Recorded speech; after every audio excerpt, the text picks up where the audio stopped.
First time in a long time, but back like I never left. Taking each day as it comes, you know me, I don't read ahead. Watch me burn down everything, BDE on the TV set. When I'm in control on the road, you can never really know what's up next.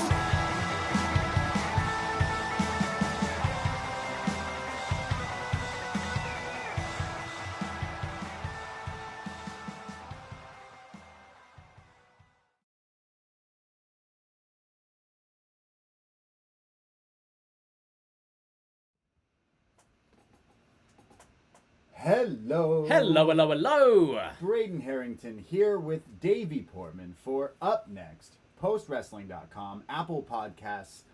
My mic is too hot. I got to turn it down. Mic's too hot. Oh. Mic's too hot. Let's do this again. Let's go again. Let's pretend. Hello, like room. Yeah.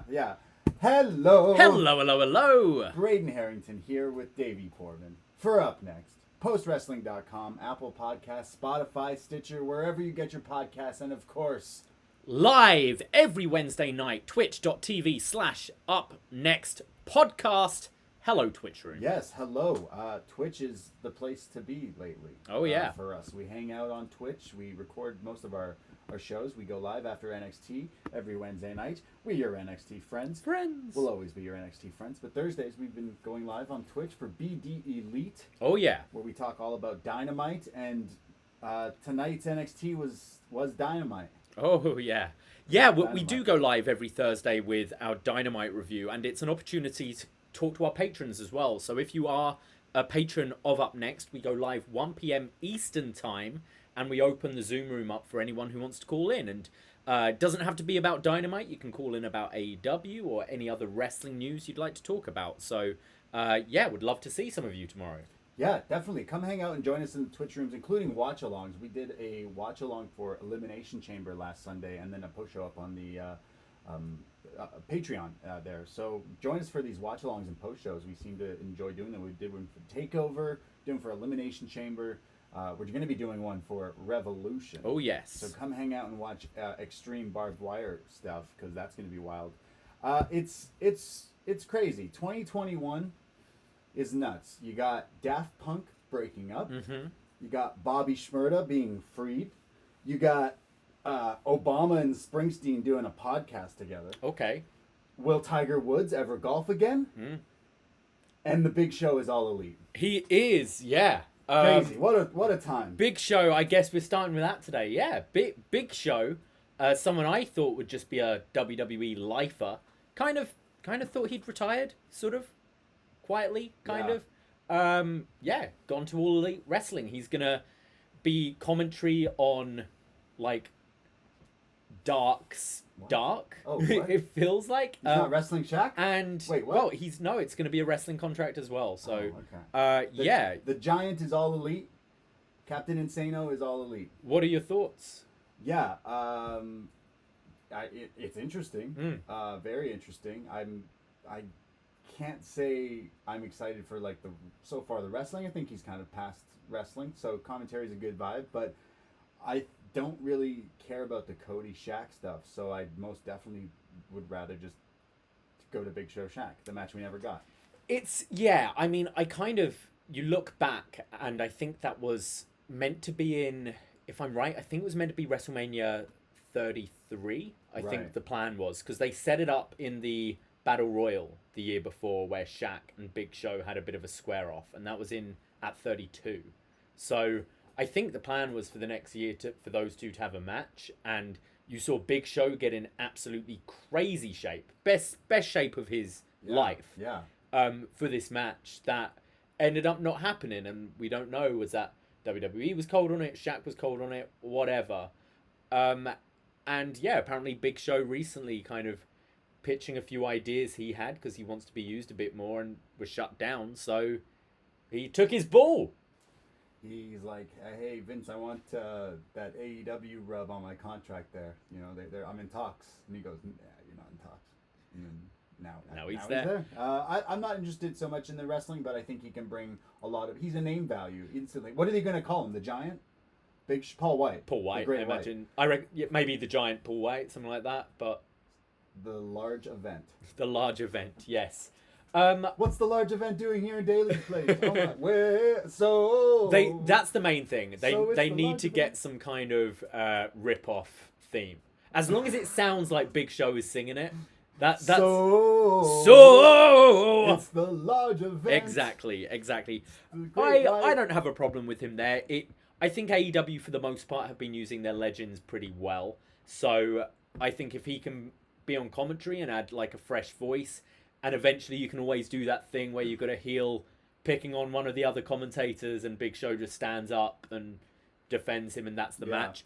I think if it ends up putting over someone like a Will Hobbs, that would be pretty cool. For sure. Like if you end up having like a young, big Hoss talent who can, all you need to do is pick up this guy and slam him, and it's a big thing. So I'm not too down on Paul White. It's just interesting because I think he's someone that most of us, well, I never thought would leave WWE. I saw him maybe Hall of Fame within the next 5 years and do the odd Raw reunion kind of job, but obviously the guy wants a bit more than that. Yeah, I wasn't a big fan of his Netflix show. No, me neither. Maybe the Big Show will be on the Big Show. The Go Big Show. Yes. The Big Show should show up on the Go Big Show. On the Go Big Show, yeah. The Big Show was not... But they wouldn't be able to call him Big Show on the Big Show. Oh! On the Go Big Show. Paul White on the Go Big Show. Yeah. Maybe, I didn't like him on the Big Show because it's no Young Rock. It's no Young Rock. No. You've seen episode 1? Yeah, I watched episode. More people watch The Rock than people watch wrestling. Oh, for Just sure. letting everyone know. More people know The Rock than they know wrestling. It's like 5 mil. They're Yeah. like, we're gonna do 9 seasons of this, please. No. Young Rock was funny. I think as a wrestling fan, it was catered to us with the like current comedy sitcom style. Like, think of like how the style of sitcoms are now with like no laugh tracks and different camera cuts and things. It was that, and I thought it was a lot of fun. It's only like 20 minutes. Yeah, I like a lot of things, a lot of TV shows. It takes a few episodes. It was enjoyable. Yeah. Didn't blow me away at all. I think some of the casting, like the people playing the Wild Samoans and stuff like that, was pretty good. Sure. Big fan of Randall Park. Yeah, that's why I watched That's it. kind of what I enjoyed the most is Yeah. the Randall Park interviewing current Dwayne The Rock Johnson. But yeah, I'll continue watching it. Randall Park is on fire. He's on everything right now. He's in the Jimmy Wanda. Woo. Yeah, he's great. And I saw this video was trending of him like freestyling. And Oh, he yeah? like, kills it. I was like, oh, I love you even more, dude. Yeah, he's great. Was he in the interview? Yes. He's, Yeah, he was. What, Kim Jong-un? Yeah. Oh my God, he is, right? Yeah. Wow. Fireworks, Katy Perry. Yeah, Young Rock was quite interesting. I feel like I'd watch more of it just because like what else is there to watch? Yeah. I'm caught up with WandaVision. I'm not so blown away that I feel like everyone else is, but I did enjoy the latest episode with the song because I thought that was the best of the whole show. It was Agatha all along. It was Agatha essentially. all along. Yeah. So I've been watching that, and I also saw some news about Spider-Man. That was interesting. The name of the movie came out, so it's like what, Phone Home? No, they put out a load of Fake fake ones, and I'm trying No to. Way Home. No Way Home. Is that it? Yeah. I Far think From so. Home was it? Home. No, Far From Home was the Sweet last one. Home. Something about home. Yeah. And I saw this news about people going off about the name of Spider-Man, but this was to like hide the other news that like that Blade is PG-13, and I'm like, come on, why is Blade rated PG-13? Really? I didn't think they confirmed a Blade Looked film. like that, yeah, from what I was reading today. So I know that's they kinda- said Deadpool was going to be the only R-rated one for now. Right. I didn't realize Blade was actually in the works. I hope it's rated R. Because, Yeah. Mahershala Ali will kill it. Yeah, I don't think all the others really need to. Like, I don't care about seeing an R-rated version of Thor. You know, no. Like, it's when it makes sense, do it for sure. Yeah, I'm very much into the OG Blade movie, and that's definitely rated R. Oh, it should be. I need that to make this movie. And if they do it, they'll kill it. It'll be so great. Yeah. So that's some nerdy stuff that I wanted to mention, but. Something I just saw while we're kind of in the realm of films and not movies. I know you're a big monsters movie fan. You like your Godzillas and your King Kong. I can't wait. King Kong. Have you heard the Cthulhu news? What's Cthulhu? Cthulhu, one of the big another big monster. You know what Cthulhu is. Cthulhu. Is that? Am I pronouncing it right? I'm pretty sure it's Cthulhu. But Spike Lee is producing a Cthulhu movie. Oh, okay, for Netflix. okay. Yeah. Oh, wow. Yeah. So Damn. that's kind of just broken as well. That's so, nuts. yeah. I'm into all the movies. I saw the Mortal Kombat trailer, and like it looks so ridiculous that I saw it. There was no Johnny Cage in the Mortal Kombat trailer. Right. So everyone's mad. The internet. Everyone's always mad. Yeah. The internet's always mad. Everyone's like, okay, well. So only use the internet to go on twitch.tv/upNXT and listen to our NXT reviews. You don't need it for anything else. Like Mortal Kombat looks just like Godzilla and King Kong. Like it just looks ridiculous, and like yeah, I'm gonna watch it because it looks. It's not gonna be no Oscar winner. I mean, this year anything could win an Oscar this year, but I'm excited. But I have a theory that they're saving Johnny Cage for the second Mortal Kombat movie. Okay. And Johnny Cage will be played by either A. Nicolas Cage. Okay. Or B. Keanu. Right. That's what I predict in the next Mortal Kombat series. If the first movie does well, which, I mean, it can't because it's just going to be on digital. True. Right? Sure, yeah. So, I mean, they'll make sequels, but yeah. I'm interested in those. There's nothing else it's weird. You can't go to the movies. Like, you can't even look ahead to the summer blockbusters because it's like, you're not going to go to the theaters. Maybe we'll go to theaters, but like, it's weird. To be honest, I kind of want everything to wait. I don't want the cinemas to die. Like, sure, I'm a James Bond fan. I'd like to see No Time to Die, but you know, I haven't seen Godfather Part 2 yet either. So like, there's plenty of time. There's plenty of films that I can catch up on. Yeah. If I'm going to see a new movie, I want to see it in the theater. I don't need to see it right now. Well, I mentioned, I think 2 weeks ago, I mentioned I was on a martial arts movie kick, and I took people's recommendations. I watched a bunch. Ip Man, shout out everyone who recommended that. There's a new one of that coming out too. Last week I talked about documentaries that I've been watching. And then this week, I've mentioned I work at like a TV station too, and sometimes we have a throwback classic retro movie channel, and they had 3:10 to Yuma. So I watched the OG, and then it forced me I had to watch the remake with Christian Bale and Russell Crowe, and then I just went on like a Western kick again, and I watched The Unforgiven, Clint Eastwood, who's the GOAT. I mean, John Wayne is lit, but Clint Eastwood is an OG cowboy. So I've just been all over the place with movies. So it feels weird because there's no movies to look forward to that you were like, oh, I can't wait for this, because like you're gonna be waiting. Yeah.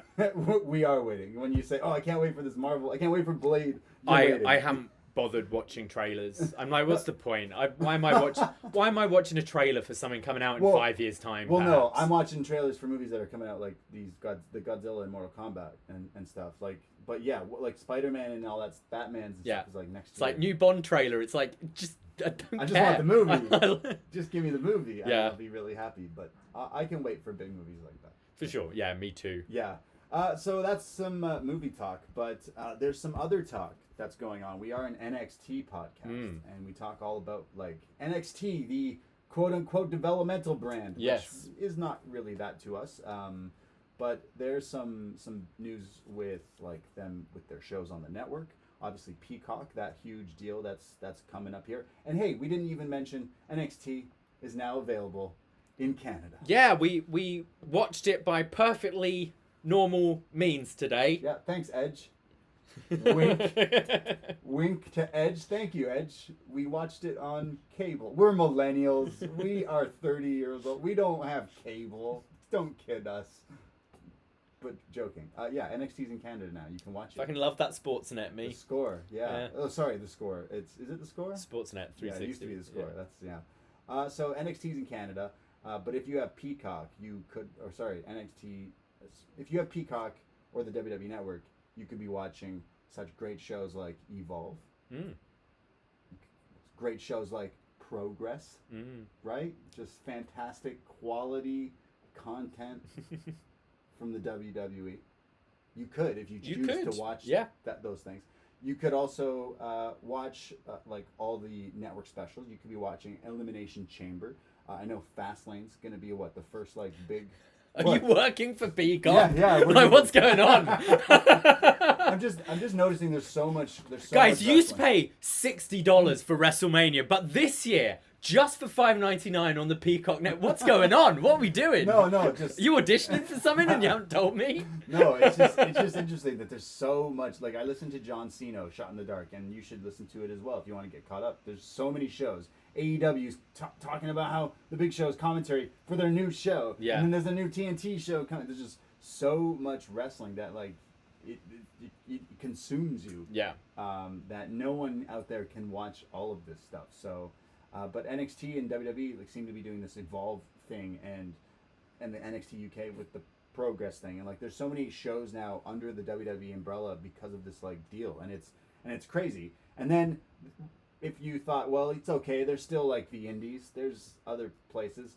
Well, not after today technically, because then they just went up and picked up the biggest class of the WWE PC with like what 30 people. Who that did they? Yeah. So I think what happened is Vince McMahon saw like the likes of Harlem Bravado and Taya Valkyrie and just went, why are we paying the Big Show when I could get these guys? Yeah. Maybe you So- saw Parker Boudreaux? Maybe Blake that Christian, guy. yeah. Yeah. But class of 30, I believe. They said biggest performance center class ever. Just Yeah. seemed to sign up everyone. Yeah, I'm seeing a lot of people here. I'm seeing the son of Rick Steiner, Bronson Steiner is what I'm calling him. Yeah. I'm very interested in seeing him. He looks like a future star, and his dad was nuts. So I can't wait to see what he does. I'm just gonna read some of these names: Kira Forster, Sean Ricker, Angela Arnold. I mentioned Parker Boudreaux, and I'm probably butchering his name, but this is the guy that everyone was kind of going off recently about the big signing. He's like 6'4", 300 pounds. There's comparisons to Brock Lesnar, and he's been vocal. Okay. He's been vocal on Twitter, like, yeah, I'd kill Brock essentially. Like, Wow. Okay. He's already a worker, so I'm into that. But there's Anthony Henry, who people might recognize. I think he was in Evolve and such. Yeah. So Anthony Henry kind of has that like mixed martial arts style. Yeah. And there were talks of some kind of like Raw Underground for Evolve is what I gathered from kind of the release. With Shane McMahon. So sick. Yeah, so I see Anthony Henry really fitting into that. We've talked before about maybe turning the North American Championship into that kind of division of that style of fighting, and it seems like they might be making their own show and obviously packing their roster with guys like that. Fighters, yeah, wrestlers. You mentioned Harlem Bravado. Now he's known as Chance Barrow. Okay. Weird name. Theriso Serrano, who is Zoe Stark. So we saw her tonight and last week. Tonight we'll talk about her fighting Io here. Some of the signings were very, like, they showed some of them tonight. Yeah. You could see. I'm seeing some more here. Christian Brigham, a guy who's like from the Indies, I believe, before he was Christian Casanova. Great name. Priscilla Kelly, who we kind of knew already, that is here. Yep. Drew Casper, Brianna Coda. Sorry, is that Cora Jade? Yeah, okay, that's Cora Jade, who we've seen in the tournament there as well. Yep. Christian Hubble, who I believe is like a cheerleader or something, but No, that's Blake Christian. that's Blake Christian. Yeah, I'm just reading the little profiles here, and it says he's a former cheerleader, so that explains kind of his like athleticism inside the ring. But we saw him on TV looking really scared. Yes. today in the crowd here. But there's someone we watched and kind of went, oh, there's something there, and then instantly Snapped up. yeah, crazy. Matrick Belton, who was like a former football player, Cameron Gray, and Joe is that Areola? That's That's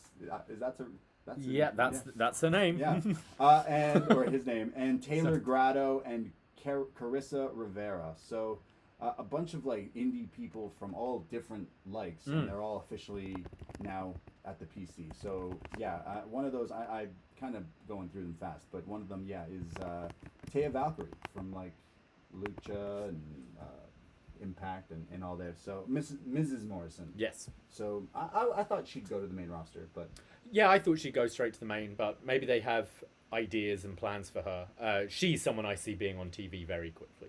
yeah, I'm liking the fact that like they're getting all these people because they have so many shows, but they can now like put you on so many different shows. So I'm interested in that because they're seeming to just want to own wrestling. Yeah. Like when you think of Disney Plus and the movies and stuff, you go there. But when you think of wrestling, you go here because there's all different types of it. Though, even that indie stuff, even the main stuff, like that's just how it is these days. But happy to see all these people kind of make it to WWE. Everyone wants to make it. I know everyone's like, oh, they signed to WWE. the devil. But like, fuck, wouldn't like. Yeah. Gotta pay those bills. Yeah, food ain't free. No. Like, come on. And you think wrestling, you think WWE. So I can't ever get mad for someone signing. No. It's entertainment that I enjoy to watch, and hopefully it's on shows that I like to watch. And we watch NXT, and these people will most likely be on NXT. So can't wait to see where we're going. Should I'm predicting that Parker Boudreaux guy is going to be a big star. Yeah, I mean, looking at him, he looks like a beast. If I was, what's the Welsh guy's name? Blew out both his knees. Oh yeah, whoa, yeah. What happened to that guy? Yeah. Like, wow. I'd be worried, is what I'm saying. The guy. I'm mind blanking. Yeah, here. I can't even remember his name. Someone in the room is going to say, yeah. Someone will help us out.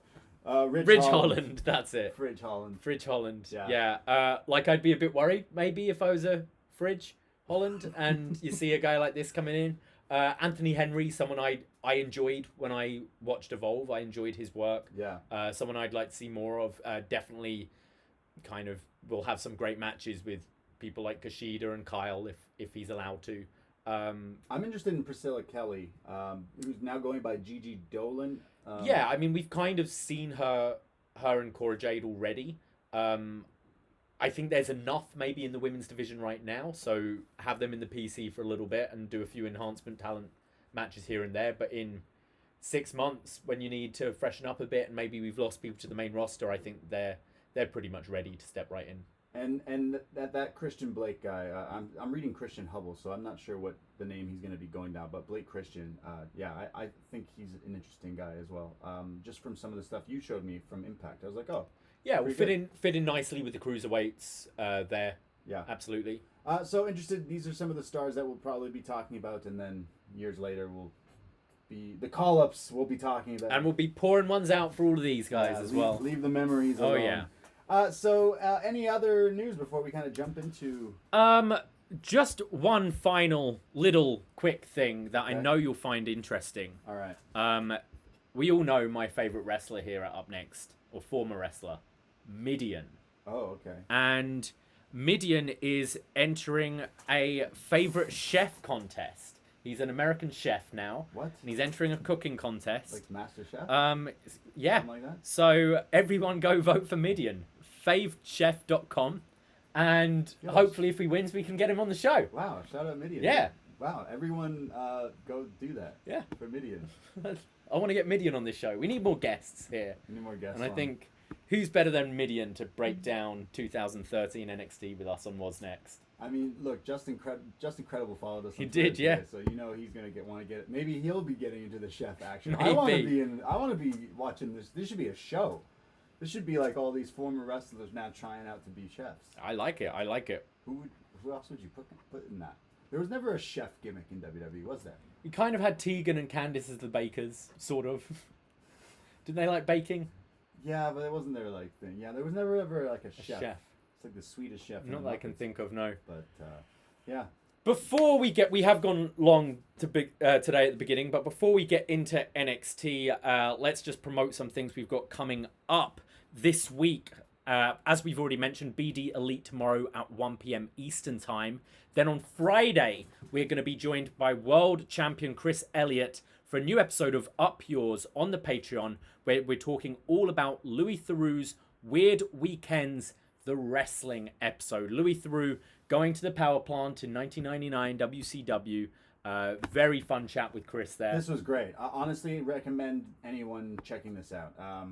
We found it's on BBC if you want to try to use your VPNs and stuff. But Daily Motion's a great website, is all I'm saying. Yeah. But Louis Theroux does this interview show, and then it's only like 40 minutes, and he goes to WCW, and then the power plant with Sarge. There's wrestler cameos, and then he goes to like this like North Carolina indie place. It's indie deathmatch. Crazy. Place. Yeah. So Chris Elliott, a world champion, friend of the show, he selected this, and we chat all about it. And we recorded this earlier this week, and this show is super fun. So I highly recommend checking this out, because like a wild card.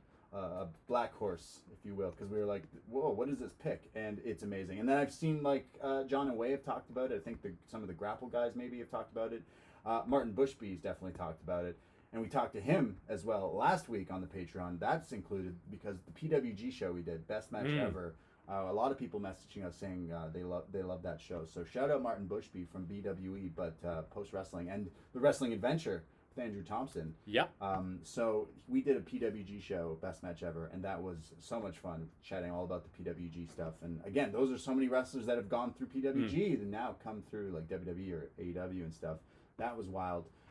We did a review of Office Space last week as well with world champ Richard Waterhouse. But this week we have another best match ever. We do, yeah. We're going to be joined by friend of the show, Mike Murray, to talk all about the Never Openweight Championship in a new episode of Best Match Ever. We're talking about the likes of Ishii, Ibushi, Shibata, who else is there? Suzuki, Takagi. So many great matches here. Highly recommend trying to check out as many as you can. I have put the links on the Patreon, and we'll be recording that tomorrow. So still a bit of time to get your feedback in. Yeah, Best Match Ever is a show we do. Sometimes we have guests and we let people pick stuff. So Mike Murray, friend of Post Wrestling, picked the New Japan Never Openweight title. So he selected a handful of matches. We watch them, we review them, and then we rate them, give them star ratings, and we decide on what's the best. We've done these, like we said, with PWG and so many different match types and famous rivalries. There's a specific match that's like, returning to wrestling next week, technically. It's an exploding barbed wire death match. Yes. So, thought, well, wouldn't it be interesting if we did a best death match ever, the BDE? So look forward to that sometime in the next week or so. Wink, wink, nudge, nudge. We're coming up to a new month, so just a little hint of things to come. We do have a best match ever death match, exploding barbed wire.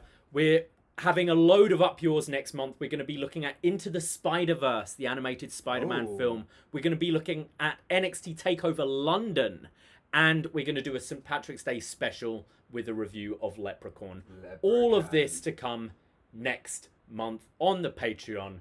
But let's not talk about next month anymore. Yeah. Let's talk about this evening. Let's talk about NXT. Yeah, follow along at upNXT Podcast Twitter because we're always tweeting. We have Mike Hogan and John Cena helping us with the Twitter account and like live tweeting all the wrestling shows going around and tweeting out all the stuff. Go give us a follow, give us the likes, retweets. Everything helps us out, guys, including all the NXT content. We love talking all about the signings and all the shows and everything. So at upNXT Podcast, go give us a follow.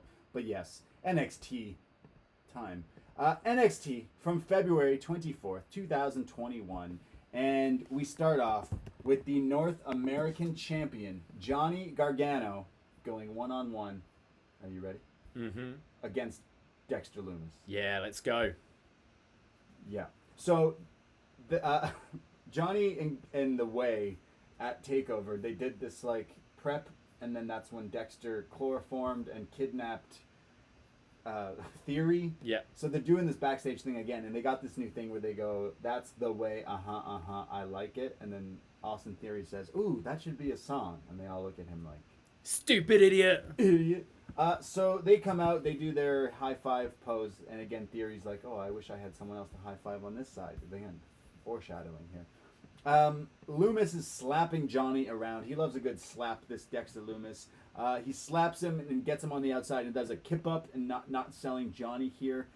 Then The Way try to get involved, meaning Candice and Indy. They're all here with Theory, which allows a distraction, and Johnny hits a tope suicida to Dexter. They go to picture-in-picture, and it's Johnny working on Dexter with like a camel clutch type thing. When we come back, it's Dexter who comes back with a bulldog and a spine buster, and then like a pop-up into another slap. But Johnny super kicks him. Theory has a chair, and Johnny's like, "Hey, give me the chair." But Theory's like hesitating at one point, and it looks like the chair gets thrown into him. Johnny turns around and eats the side effect Uranagi sit-out slam into the silence, like arm triangle Anaconda Vice type thing. Man. The silence. And Johnny goes to sleep, and Dexter Lumis beats your North American champion. Yeah. Unfortunately, Dexter Lumis kind of puts me to sleep a little bit, and this wasn't the hottest way to start the show for me. I think the match did pick up a little bit after the commercial break, when they started actually, hitting some moves. I find whenever there's shenanigans going on right now, and by shenanigans I mean distractions, steel chairs, that kind of thing, in this environment, unless it's done really slickly, it just seems like it falls apart. And I think it's a lot to do with the kind of silence there. And I know NXT has a bit of noise, but it's still not the same as Full Sail would have been back in the day. And just it just seemed messy with these the distractions, Theory with the chair. It kind of just derails the match for me. We're continuing with this Dexter Lumis Johnny Gargano feud. It's going pretty much exactly the way I thought it was gonna go. Obviously Dexter now got the win over Johnny, so he's gonna get a title match down the line. This isn't what I want to see being done with this division. Like it should be. We know Johnny Gargano is a great wrestler, and we say this all the time, but this is really dragging it down for me, and it kind of stunk to kick off the show. Yeah, it puts a stink on the show when it starts off. Again, we've talked about Dexter Lumis, and it's like maybe a bit too much is too much, and it's the same thing every time he feuds with someone. He's scary and he's creepy, and it's done. It's way past that. Halloween is way long gone. We're let maybe move on. Take a breather from it. You don't need to have this right now. And Johnny, puts on a banger at TakeOver and then goes right back into this comedy gimmick, continuing it, obviously, but then it's still not like delivering for me, and this just didn't really. I talk about how I don't enjoy watching Raw, and I don't really enjoy watching SmackDown to an extent. Some of the stuff, really good. The wrestling, really good. This felt just like that. It's the same shit, like with your Reginalds and your whatever, like the distraction. How many people does Johnny have to have out there for a match? It's having the match to set up for the same match again. I hate that. Champions lose to have the same match against the person where they then win. It's 50-50 booking. It's giving me a match I don't particularly want to see more than once. It doesn't really help anyone, I don't think. This didn't help me. This would have. We do the show. I'm sorry, but this would have made me change the channel. 100%. I wouldn't have kicked off with this. Absolutely not. Yeah. Just not kind of what I see. Especially you dangled this carrot of, hey, remember Johnny? He's Johnny Takeover. He wrestles. I was like, wow, that match is great. Should we just continue this feud with Kushida on TV and just kill it every night? Because that'd be great. Let's push the wrestling. But instead, it's this, and they're playing it up like Austin Theory is now like. Kind of not sure if he's friends or wants to be friends, because same with Indy, she does this weird face roll. Yeah, we've got a segment a bit later on in the night with them. Very strange. So William Regal's after this match. William Regal's outside and he says to some staff here, like, hey, when Santos gets here, you tell him to come look for me. You tell Santos to come find me. I need to talk to him. It looked like, when your Uber Eats says your food's here. Yeah. And you're like, well, where is it? He's just outside looking down the road. Well, where is he? It says he should be here. NXT starts at 8. Where's Santos? He's in our main event. He looked angry tonight, our Mr. William Regal. His Uber Eats didn't get there. Yeah. So to be fair, you've seen me get mad with food before, Uber Eats? so just food if I'm hungry. Yeah. I don't blame him. I ordered 2-for-1 green curry the other night. Yeah. Uber Eats guy, like so late, shows up. It was, buy one get one free, but just here's one. Like they just it's buy one get one free. Yeah. So I'm like, sweet, a buy one get one free deal. Buy it, pay it, and then when it comes, it's like, yeah, here's just one. Did you not click on the second No, one to make it free? I did. He just wanted to give I you got one. my refund, so I got a green curry for free. But I was like, I kind of ordered 2. But I feel it's really potluck these days. You order from Uber Eats and you just go, I don't know what I'm going to get. Is my driver going to eat my fries? I don't know. But don't fucking touch my fries. That's why I support local. Support local. Yeah. I do enjoy the Wayne's World and Wayne and Garth new Uber Eats commercials. They're very well done. Yeah. Excellent. So Regal's pissed. Santos is not here yet, but he's in the match, in the crazy no DQ match tonight against Karrion Kross. And if he doesn't show up, the title is stripped. His cruiserweight title is stripped. Wade is not here. They mention Wade he says he's in Dexter's basement. Help me, joking. But they're like, he's just at a remote location. He's just not here. Maybe he's got a cold or something, because his voice did sound a little different, but he was through like a. It's how Beth has been calling in the last few months Yeah. before she was there in person. Yeah, They just mentioned that he wasn't here, so I don't want to say jump to conclusions, but he just wasn't here. But he's still good on commentary. I will say, until they showed him there, I didn't notice at all. Like, they've got this technology down. Yeah, It's really impressive. we forgot to mention the truck. Yes. We didn't when William Regal was like peeking his head outside, like, "Hey, is Santos here?" There's this big white truck in the background of the parking lot that when we were watching this, our associate producer John Cino was like, "You guys got to check out that truck. Something's gonna happen with that truck." All night he thought something. Cino was convinced that Wade Barrett was going to form the new Nexus The tonight, evolved and that's the Nexus. reason why he wasn't there. And they were all going to come out of this truck, Yeah, that's and literally what he thought. and then told us he had an edible just before. Yeah, so. it all made sense. Everything evolves. MSK, a video here for these guys and their path to the Dusty Classic and winning it. And then there's like mixed in with clips of their past and like a sit-down interview kind of thing. And they're saying, we have Wesley who's like, "I was so excited and so ready and jacked and hyped." And then Nash Carter's like, "I was so nervous." Yeah, he goes, just before stepping out, suddenly this wave of calm just washed over me. And Nash Carter basically goes like, "I was shitting bricks. I was so nervous." They show clips of them from Dayton, Ohio, where they've been tagging and teaming for a long, long time, fighting all over the world. They say they've been scraping and fighting to get here. And Nash Carter talks about his family and how he lost his dad when he was younger, and how he does this like for him essentially, and the tattoo on his chest in honor of his father, and gets super emotional. I thought he's fantastic. I think he's so good on the microphone. How can you not root for these Yeah, guys? exactly.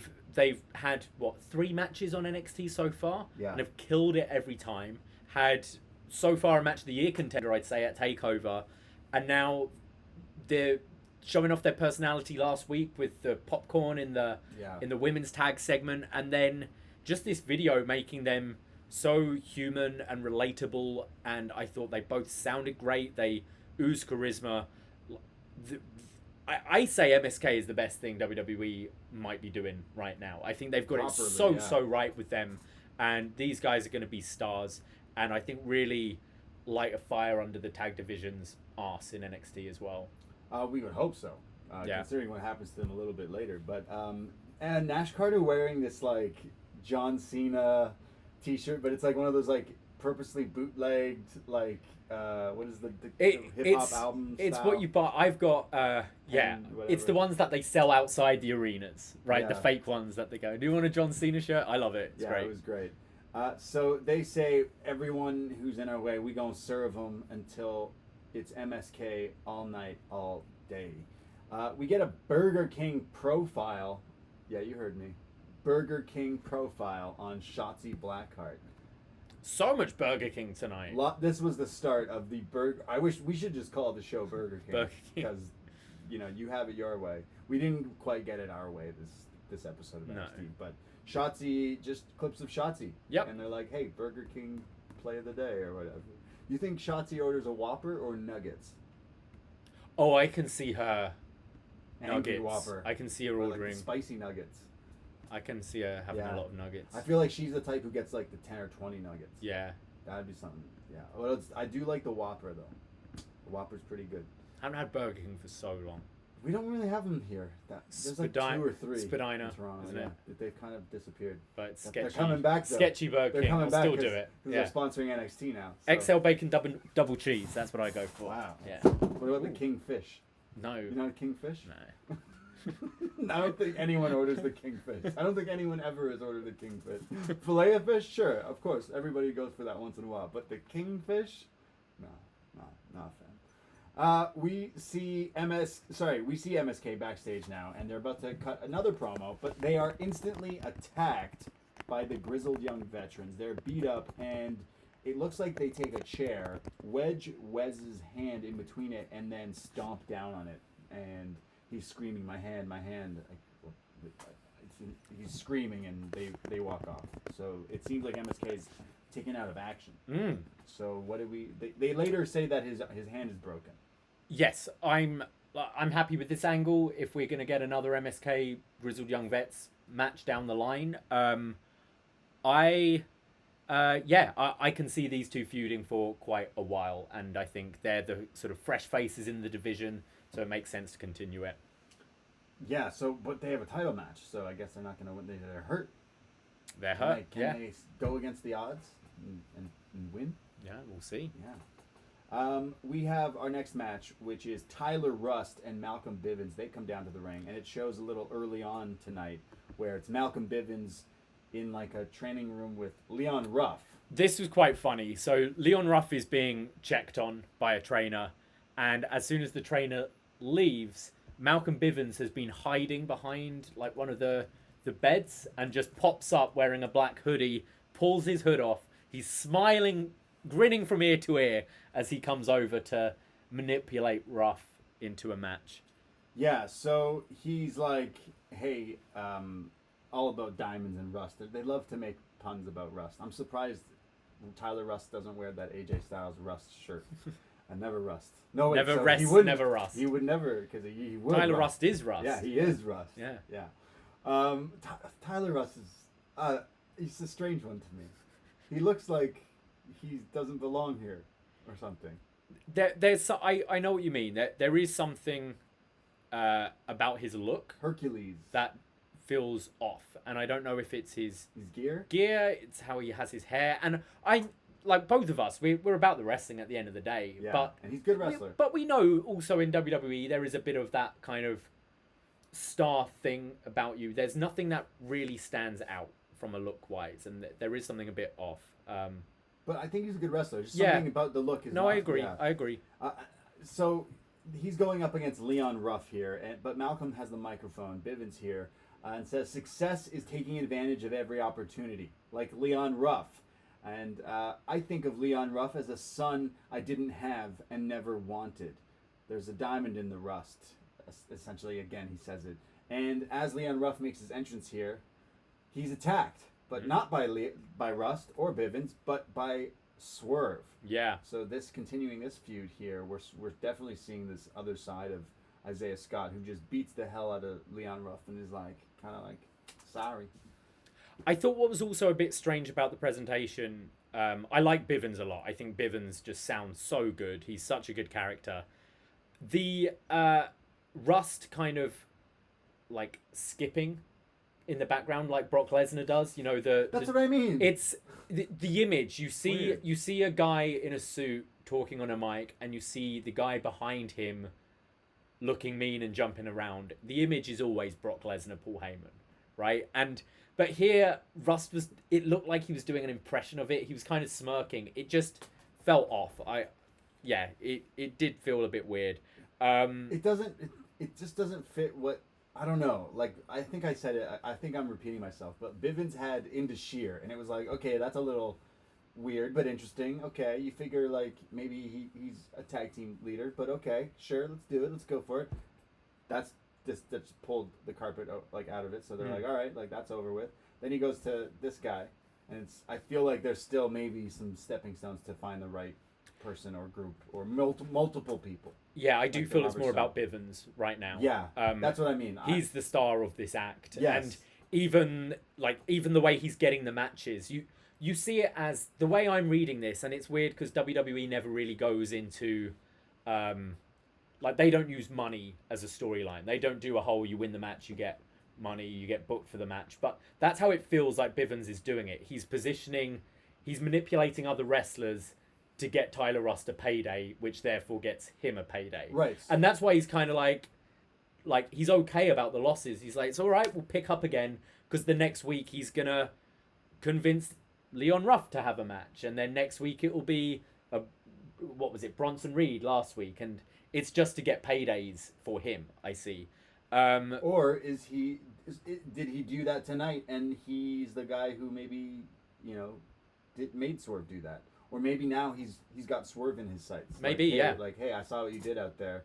Maybe we could work together, and they form like some sort. Again, he should be like Robert Stone or what, or your Team Taz kind of thing, like cast your net over some stars. Be the mouthpiece. Imagine being the mouthpiece for Swerve. I like that idea. I think Swerve is good on the mic as well. Me too. But I think it could be more, if we're using Paul Heyman again, Paul Heyman with Swerve is more like Paul with Punk Right. than Paul with Brock. But I agree. I think make the stable a bit bigger. I think Swerve would be a good addition. I was pleased to see Swerve here because he's impressed me the last few weeks. So it's nice to see he's still got a story going forwards as well. Yeah, I know obviously you go to like the mouthpieces, like he's the Paul Heyman essentially, but I find he's quite different. So I think him and I'm just selling myself on him and Swerve more than him and Rust. I feel like that's a great pairing and a great combo. Both of them can cut great promos, and then the great wrestling from Swerve, and he's a heel right now. So, Yeah. And Bivens, will get matching grills. Oh yeah, that with would be Swerve. nice. That'd be good. Yeah. They're just evil guys. Well, Kevin Fuck Owens. it, Tyler Rust can have a grill as well. You want Tyler Rust? with Yeah, some he grills? needs something. Yeah, maybe that's what he needs. Maybe that's what he needs. Gets one of those coats like Swerve. Kind of looks like he's in the Matrix or something. And then they can be called the Grill Guys. Oh No. no, You that don't sounds like like some of the people that are in the competition with Midian. True. Someone in the chat earlier said that what would Midian even cook on his cooking show? Eyeballs. Eyeballs or hog? Oh yes. Pig. Pig, yeah. So I'm interested in seeing where this goes. I think I'm just fantasy booking again, where I'm like, I want to see this, but maybe that's the direction they're going. But the match doesn't happen. Ruff and Rust don't. No, I think it does make sense though, because Swerve has been going on about other people getting opportunities that he hasn't got and that kind of thing. So Bivens is the opportunity maker, right? Swerve needs a Bivens to book him for stuff. So I think it does make sense actually. Yeah, I'm interested to see where it goes. We have Zoe Stark backstage with William Regal earlier today, and he says, I think it was after her match last week, Zoe Stark, with that move everyone was talking about, the Zoe to sleep, essentially. Yeah. The crazy knee strike. Regal says you were very impressive last week or in your match. So Yeah, this was at the PC. Yeah. So it was, last week. he says, well, after that debut, I'm giving you a match next week, tonight, meaning, with Io Shirai, non-title. Let's see what you got. William Regal's like, hey, you're new here, you impressed me. Let's see what you can do against the champ. So, Zoe Stark. Yeah, and I liked how Zoe Stark sold this as a big opportunity for her. Obviously, EO is top of the company, and no one's really expecting Zoe to win this, but she saw it as a big opportunity, and I thought she played it quite well. So Zoe Stark gets her entrance, and she comes down to the ring, but it did this weird thing here. We're like halfway through her interview. She's being interviewed. Just cuts to a freeze frame of EO like backstage getting ready, frozen, but the audio's still there, but it's now like just quiet, but you can still hear the fake crowd noise. And then it just cuts back to like The empty arena. and then it's just Vic Joseph like, hey, sorry, like technical difficulties. Yeah, I mean, it happens. It's just very rare for WWE to have technical difficulties. Retribution. Well, I mean, that's Wade Barrett's Nexus. that's the thing. Everything's at work, right? So WWE are normally so slick, and you rarely see things like this happen. That when it does, you question if it's leading to an angle. We did have. I mean, this is how Retribution did start not too long ago. Well, it's interesting. I felt sorry for Zoe not really getting a promo in here. Yeah, it was cut away. Yeah. We didn't get to really see it. It's interesting that everything is a work. I mean, we talked about the Kyle O'Reilly situation last week, and on BD Elite, we're like, we were just reading notes and like, hey, they said it takes one person to go, yeah, this person's injured and such and such, that it like spreads and you think this way. So they wanted to get over that Kyle O'Reilly was hurt, which we get into more so later. So perhaps he is in fact hurt, but perhaps it's a work. You don't really know. But when it's technical difficulties like this, it was like really awkward. It was like, why is this frozen on just EO standing? It happens. Yeah. We have technical difficulties of enough. course. Yeah, definitely. So Zoe Stark now is just waiting in the ring for a long time. They go to commercial, but when we come back, so all this time she's in the ring because they went to commercial. But when we come back, it's Cameron Grimes backstage, and he's watching on his phone the Ted DiBiase $1 Million Man like thing. Can you dribble the ball 10 times? I'll give you $1,000 when Ted DiBiase kicks the ball. Yeah. But it's like Cameron Grimes never watched it before, so he didn't finish the video. Yeah. So he goes over to some guy who's like, "Hey, I'll give you $1,000 if you dribble this 10 times." So the guy dribbles it 10 times, and Cameron Grimes is like, "Oh, you could do it. How did you do that?" And the guy's like, it's dribbling a ball. I don't know. DiBiase kicks the ball away. He tells Grimes, like, did you not watch the whole video? Because he kicks the ball away. So Grimes is like, huh, I'll remember that. Very weird. This was very... I'm loving the Cameron Grimes thing. Do not get me wrong. I think it's such a good act. I think he's a great performer. But what was... This could have been done so much better. It's now... the story is here. It's because he's fallen into money. So he's trying to be the $1 million man. Be like but he's new money. He's not born into money. It's new money. So he doesn't really know what to do, and he doesn't even get to do the classic $1 million man shtick right. He can't even do it right. This is fine. We'll go back to more Cameron Grimes a bit later, but he's entertaining enough. I think he throws himself into it character wise, and it was quite funny. Hillbilly Ted DiBiase. Exactly.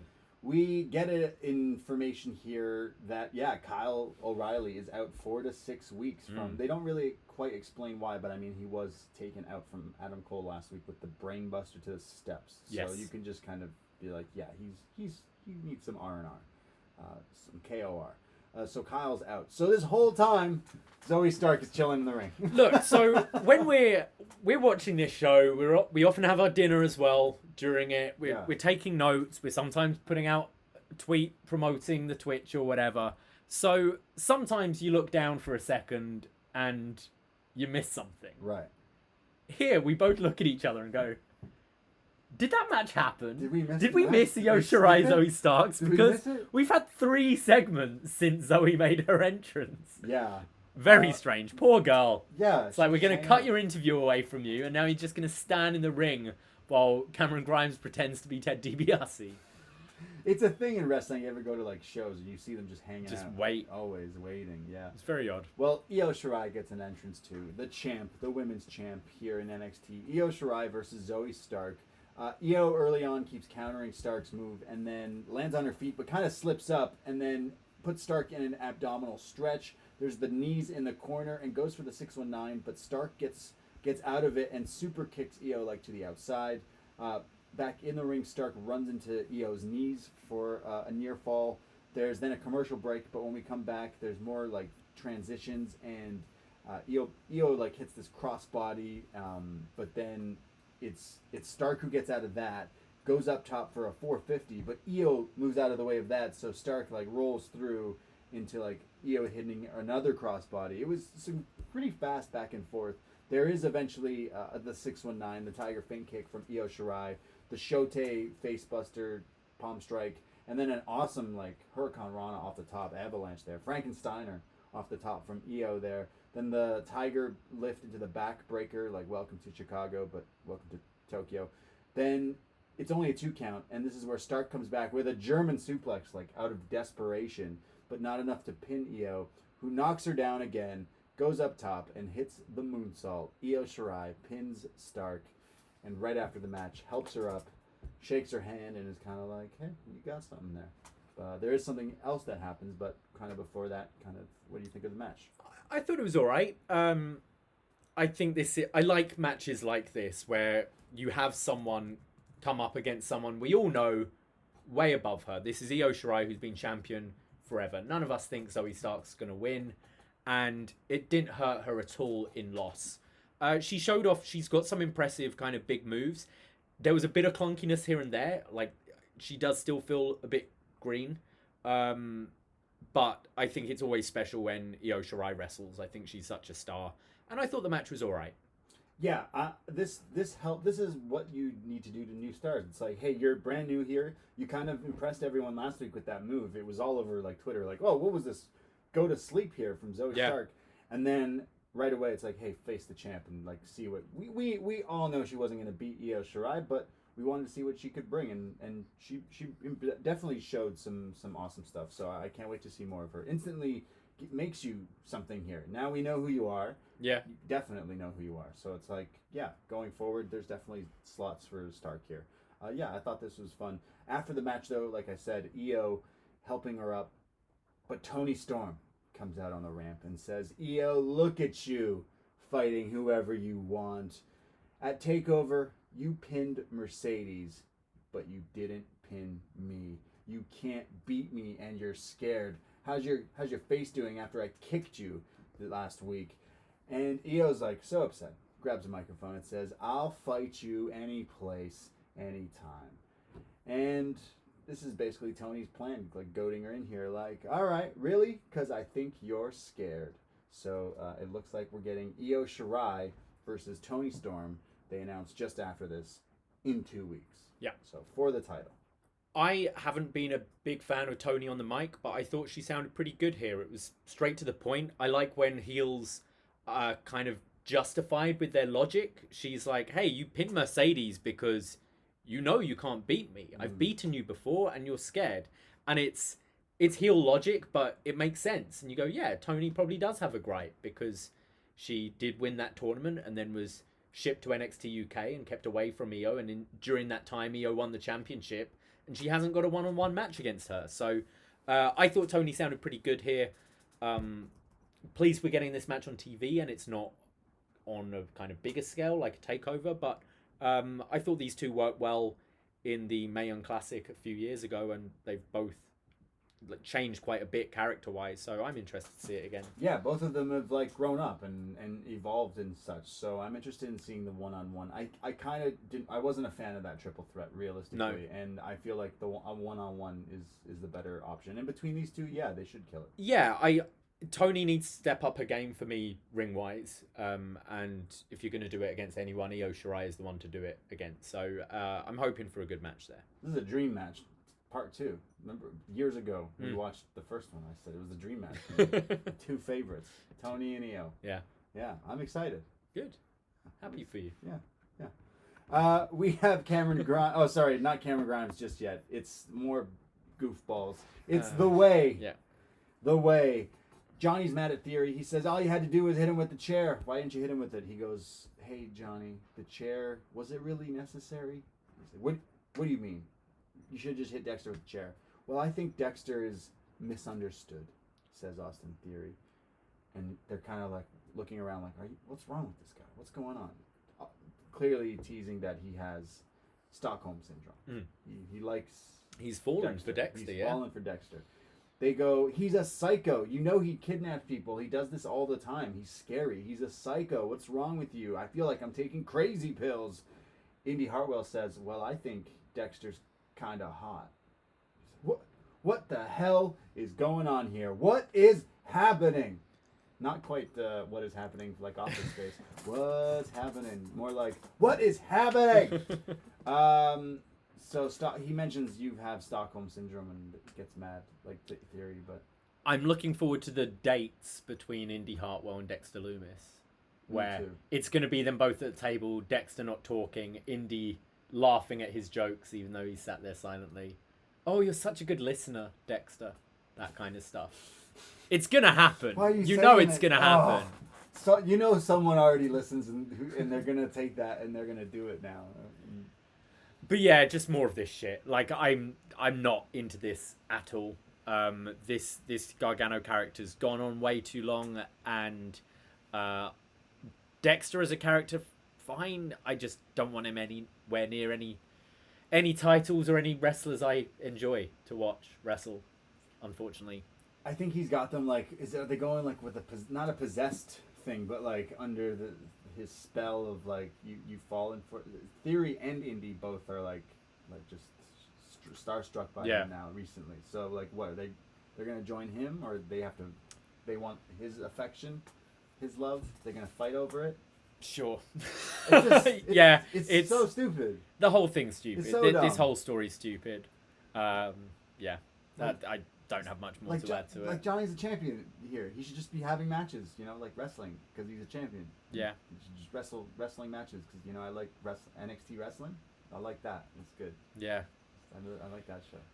Oh, it's not what they want to give you. Sorry. This show felt like an alternate timeline. It felt something was off tonight for sure. It felt weird.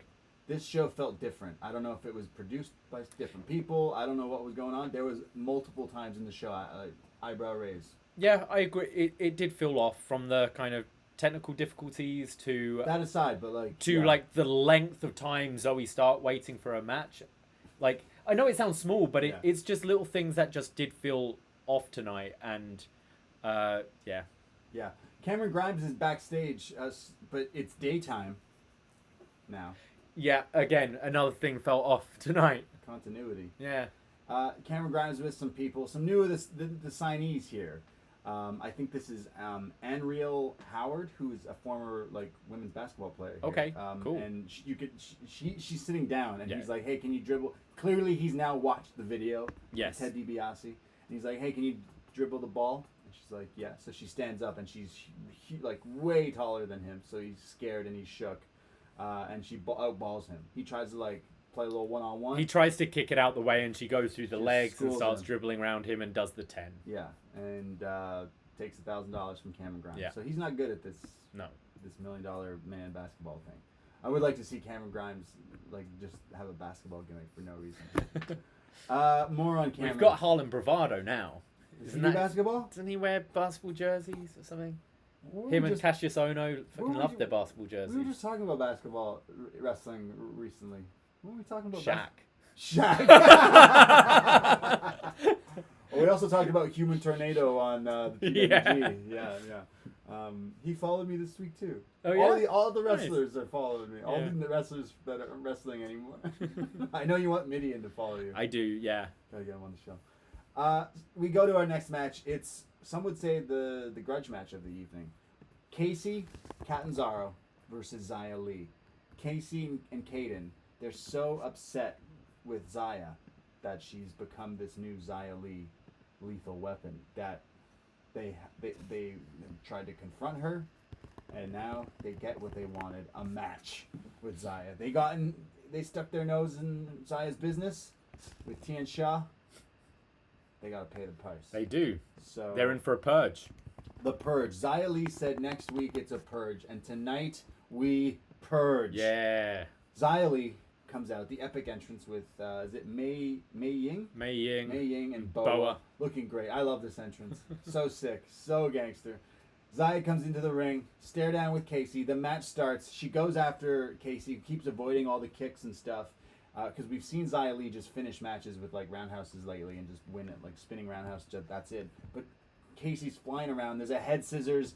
Xayah finally gets her in the corner, just stomps her out. There's kind of like a $1 Million Dream, another Ted DiBiase reference, more like the money clip. Same thing. Kind of thing. Same yeah, thing. not good.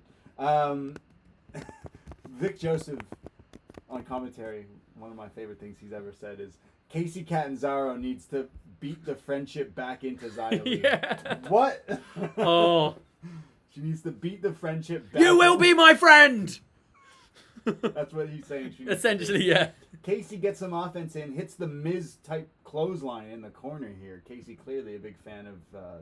the WWE champion. Yeah, the awesome one. And then hits this senton flip for a 2 count. Xayah goes to the outside, so Casey follows her, but Xayah then throws Casey into the scaffolding great thing. She then stomps on Casey's ankle. And Casey is selling this my ankle, my foot. Xayah then drags her back into the ring. This spot was cool. She dragged her by the hair up the stairs, across the apron into the ring. Looked really cool. That was the best part of this Yeah. whole thing. She drags her into the ring, and then she's about to clearly set her up for this kick that she's been using. But then again, just something was off. All of a sudden, these referees just ran out, and then the camera quickly cuts back to the match, and then the ref's like, "Oh, I gotta stop this match. We need help. We need help." And then it cuts "Oh, they're coming out." But it's well, wait, why were they? Okay, well, all right. So the match is thrown out. Xayah Lee wins because Casey can no longer continue because of this stomped out ankle. I think it was the knee she was attacking. They help her up. She's standing up, selling the leg, and Xayah Lee does the roundhouse kick, knocking her down in the head, knocking her out. And Xayah Lee stands tall and basically was like, "I told you, don't get in my business, and you have been purged." So she then goes back up and poses with her crew. Yeah. I really like the end of the match. I think the kind of attacking the leg, the referee stoppage really puts her over as a badass, and then adding insult to injury with the kick at the end. I thought this should have been more of a squash though. I thought Casey got way too much in, and it's kind of too early to see the new iteration of Xayah giving stuff. I feel the time when she should be like starting to be more 50-50 with someone should be a bigger deal. Yeah. Should be maybe not an EO, but someone else who's like more on that level than Casey and Cayden. But then they did go to the finish where she just destroyed her, and I did like that. Yeah, I won't lie. I did think that this was just going to be her squashing her, and that kind of took the mystique away for a little while because she's getting beat up by Casey. So I was like, all right, like it reminded me of Goldberg. It's like Goldberg comes in and I'm sorry I'm comparing Xayah Lee to Goldberg. No, I know what you mean. Goldberg comes in, he hits 2 moves, and it's done.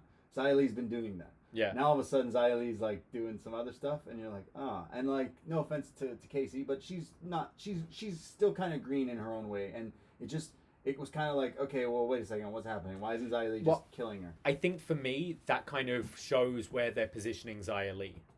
They see Xayah still on this level, right? And so she should be competitive with a Casey and a Cayden. I think because the other weeks they've been against nobody's, hasn't it been like Cora Jade and other random people who they haven't even really bothered naming? Yeah, they're the ones she's been killing. But I think now she's having a bit more competitive against not main roster, but main NXT talent. I mean, but yeah, I see Xayah a bit above that. Yeah, I see Xayah above Goldberg. Sorry, Goldberg who? Xayah Lee. I do think also if there were crowds, they'd be really behind Xayah here. And even though she's doing the heelish things of kicking her after the match, I can hear chants of one more time, that kind of thing. Yeah, like that's, you said Goldberg, like that's what it is. Like she'd kick her in the head and then walk back to Mei Ying, and the crowd are going one more time. She looks at Mei, turns around, kicks her in the fucking head again. Yeah, I want more of the badass style, and up against Casey. No offense to Casey and Cayden, but I wanted Xayah Lee to like just crush them, just kill them with the kicks and stuff. She yells at them basically like, "Hey, you got what you deserve. Stay out of my business." Yeah. Also, she wasn't even doing anything mean. She's just been winning matches. And they're like, "Hey, we're not winning matches, but you've been winning matches, and we don't like you." Realistically, Casey and Cayden were the dicks in this situation. I think so. Yeah. And Cayden here is trying to get in the face of Mei Ying as well. And Boa does a talk to the hand. She's trying to get past, and he's just like, again, like basketball blocking her by putting the hand in the face. Roundhouse kicks her. Yeah. No. But I imagine it'll be Cayden Xayah in a couple of weeks. Yeah, next week, a few weeks, and they'll probably just do the exact same thing. I would think so, yeah. Yeah. So I like this character of Xayah Lee and Boa and Mei Ying, and this whole, again, it was more of a mystique, and the curtain got pulled a little too far back, I think, too soon maybe, because it kind of showed me like, oh, well, it's still Xayah Lee. Still Xayah Lee. I agree. She's lit now. I love the look. I love everything. I'm interested in this. More of the stories. More of the tales. More. I want Mei Ying. I think I need Mei Ying now to do more things. Mei Ying. I think it's still really early days in this. All right. Xayah versus Cayden.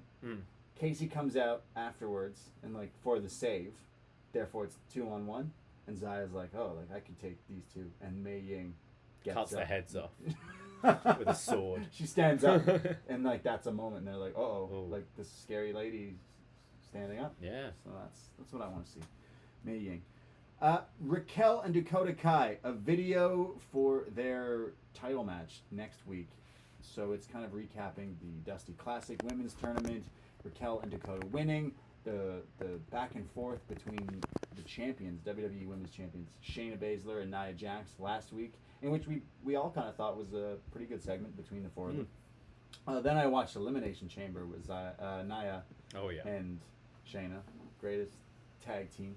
So Raquel and Dakota say that like Nia Jax and Shayna don't know what's coming. Like we're the new force. We're the new baddies here in WWE, and what a better time to take these titles. And Nia and Shayna cuts to them sitting down. They're like, these guys are a joke. These girls ain't gonna beat us. And Nia says they gotta meet the irresistible force. That's what she calls herself? Yeah. Oh, Nia. Yeah. Yeah. Yeah, Nia is the irresistible force. Meets the unmovable object. That's the one. Yeah. Yeah, I thought this was a pretty good video package. I like how they kind of intercut moments from Shayna and Dakota's past. in this. I thought the videos were pretty good this week. It made this match feel like a big deal. The opening of the show kicked off with a great promo package for Cross and Escobar, making it feel like a big worthy main event. And I like the MSK video. So unfortunately, I think I enjoyed the video packages the most on this week's show. Yeah. Cameron Grimes is now outside, and look, it's dark now, so that's good. Yeah. It's live now. We're live, pal. He's still trying to find people to do this thing, and he sees this guy standing like in the parking lot. The truck is there, by the way. That truck. That truck. He finds some guy, and he's like, "Hey man, I got a challenge. Can you do 10 dribbles?" And the guy's like, "Yeah, I can do that." Just like the Ted DiBiase thing. And he's like, "What? You're basically like, oh, you've seen this video?" It's like, yeah, I've seen it. So he just decks him, knocks this guy out. The money flies everywhere. He laughs. He's laughing. He's Scrooge McDuck, and he says, "Ted DiBiase, kiss my grits. Money can buy happiness." And he walks off. Ha ha. The punch did quite make me laugh. Yeah. I didn't actually see that coming. I thought that was pretty fun punchline to the gag. What other rich people can he try to emulate? Don't say Donald Trump. It's even rich. Not anymore, but famous people with money. Scrooge, $1 Million Man. Sure. He's gonna do an Okada Jeff day. Bezos. Amazon. Yeah. No, I He's gonna wear the Steve Jobs turtleneck, but he'll borrow Omos's turtleneck. right. Glasses Can he like- do just the turtleneck? Still have his bare chest? Just the turtleneck? Just the turtleneck part? Yeah. That's like Cousin Eddie in Christmas Vacation. He has just the turtleneck part under his sweater. Cameron Grimes, the rap video was great. I wasn't too big on these tonight. They were okay. I think overall I didn't enjoy this week's show, and I think when it's a bad show, I don't enjoy the comedy segments quite as much. If you have a great show with some good matches and then you have Cameron Grimes doing funny stuff, it breaks it up for me a bit more. But when nothing was really landing for me tonight, so I could have done with something else other than stupid comedy. You could continue the $1 Million Man thing. Like, he could go get scheduled for a match, and then he goes, hey, here's some money. Don't lay down. And then he pins a guy. Like, you could do that. I'm like, are they getting DiBiase Jr. to face him?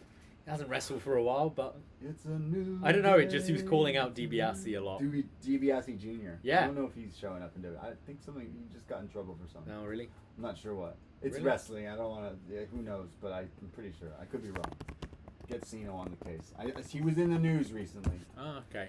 It probably involves money. I know Senior was in the news. Oh. Yeah, Ted DiBiase Senior was doing. Oh, it was his brother. It wasn't him. It was Okay. DiBiase Jr.'s brother. Wow, Right. there's another DiBiase. Sorry, Fred. My apologies. My apologies. I occasionally look at this one photo of DiBiase. I've showed you it, where he's just in the fur jacket leaning. Right. It wasn't one of the greatest photos I've ever seen. It's just DiBiase in a fur jacket leaning. There, I recommend looking it up. We go to our next match, and it's a tag team match. It's the oddball pairing, the odd couple of Killian Dane and Drake Maverick, who come out. I love their theme song. The remix of the whistle song, woohoo, with the like heavy rock theme. It's great. It's so ridiculous. It's so good. But they're facing the grizzled young veterans. Zach Gibson comes out with the microphone and he says, "Oh, what's some breaking news that Wes Lee has broken his hand? Oh, that's just terrible. What a terrible thing." But the main headline is that William Regal gave us a hefty fine for attacking MSK earlier tonight. And James Drake grabs the microphone here. He says, "But don't worry, we did it for you. We did that for the NXT universe. Imagine just a few weeks without MSK jumping all over the place like children." And then Zach Gibson grabs the mic back and says, "So no more MSK, but now we have to fight you." And he points to Dane and Drake Maverick and calls them Shrek and Donkey. And then it cuts to them and they're like upset, and then I'm like, oh my god, it is Shrek and Donkey. And the It's a match good starts. description. It's so Yeah, good. it's a It's good description. literally Shrek and Donkey here. Shrek's like Dane, and he's the grumpy guy. And, Yeah. You Killian got this Dane. little thing hopping around and being annoying. I like that boulder. It's a nice boulder. I love Shrek. Shrek is lit. So the match starts off, and it's Killian Dane who's using Drake Maverick as a weapon, body slamming him onto James Drake. It's the battle of the Drakes. Too bad Drake Younger wasn't the ref here. Because then it'd be Drake, and Drake. That's very true. Three Drakes. Lover boys. William Regal. Killian Dane is now beating everybody up here, slamming, like I mentioned, slamming Drake as a weapon. He double choke throws both Grizzled Young Vets to the outside, and then looks as if he's gonna set up to do a move, but instead grabs his partner Drake Maverick and he throws him over the ropes, thus making him do a tope con hilo to the guys to the outside. Thought this was a really good spot. I know the whole use your buddy as a move. Most of their tag moves are just Dane hurting Drake as offense, but it works for the team. I think it's quite fun. Yeah, this move looked great. So the match continues, but they go to a commercial break. But when we come back, it's Dane who's hitting a belly to belly on James Drake, and then James Drake jumps on the shoulders, but then Zach Gibson jumps up, so he's carrying both of them, and then does a fall-away slam Samoan drop combo on both of them, followed up by the standing senton for a 2 count. The Grizzled Young Vets come back with the missile dropkick flatliner combo. Maverick tries to come back with a bulldog and goes up top, but they dump Dane out of the ring and they hit Drake Maverick with the ticket to mayhem, and the Grizzled Young Vets beat Dane and Drake.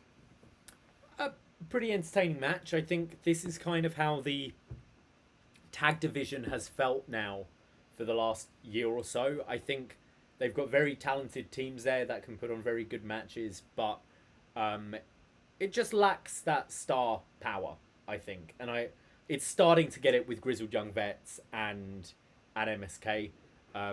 Dane and Drake are obviously on the lower of the card, but they're still capable of putting on a fine match, and I thought this was pretty entertaining. They're like Breezango. Exactly, yeah. They're like the comedy little tag below team. them, I'd put, but yeah, same idea. Because the match had some fun stuff in it. I thought so. So it obviously was here to get Grizzled Young Vets even more over, to kind of continue this feud with MSK going forward in a few weeks. But it was a good spot. I wonder if Grizzled Young Vets are going to somehow kind of politic a championship match, and they actually win the titles off of Oni and Danny, and then MSK are chasing them. It can be in a multi-team thing maybe, to be but honest, with writing out Wes Lee for a few weeks with the hand. I thought that's what they were going to tell us. Yeah. When he came out, I know he always cuts his promo, but he goes, "Hey, I have some breaking news about them and the broken hand." I was like, "Oh, did they get what? You got their spot instead?" And they didn't say that. I kind of was expecting that, but they didn't say that. So does MSK even have their match next week? Maybe not. I don't think so. I think they're written off for a few weeks, and I think Danny and Oni are so cold now that I would just put it on these guys. Put it on these guys and have MSK chase them. Yeah, no. Just do the match again this time for the title. We love Danny and Oni, but it's kind of that the heel turn has fizzled out. So once Pat McAfee, it's done. That's run its course, and it's Pete didn't win the title, so they've kind of failed. It's no Pat.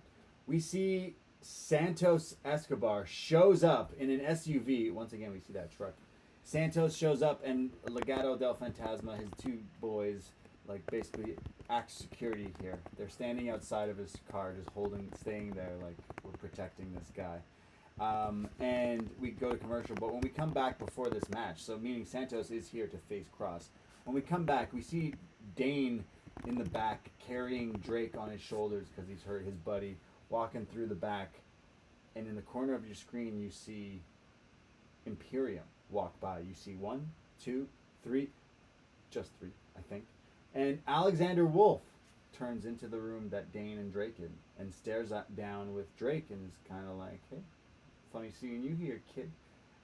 It's a good little callback considering they were in Sanity together. So are we going to see this match? I think this is the first time we've ever seen them talk to each other. Yeah. Even though they're in Sanity, these guys didn't talk. And this wasn't then. much talking here either, so very, very interesting. Yeah, I like the callback.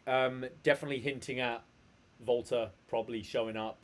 Again, that kind of Imperium being back in the fold adds something to the tag division again. I know they've been there for a while, but with some fresh faces like MSK there, MSK Imperium, something I'd be down for seeing.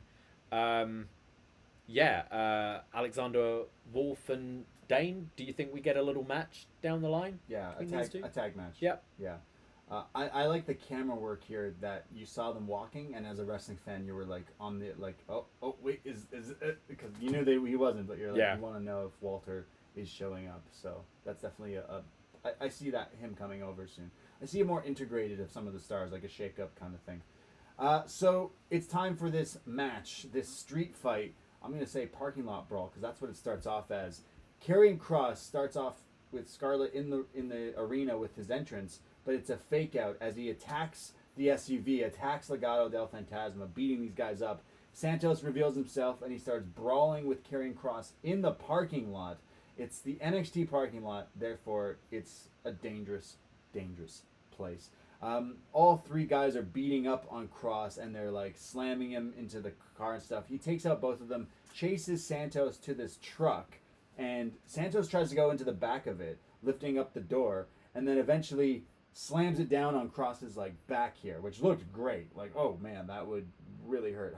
Those things scare me. Those backs of the trucks. Oh yeah. Things, those lift things. Yeah.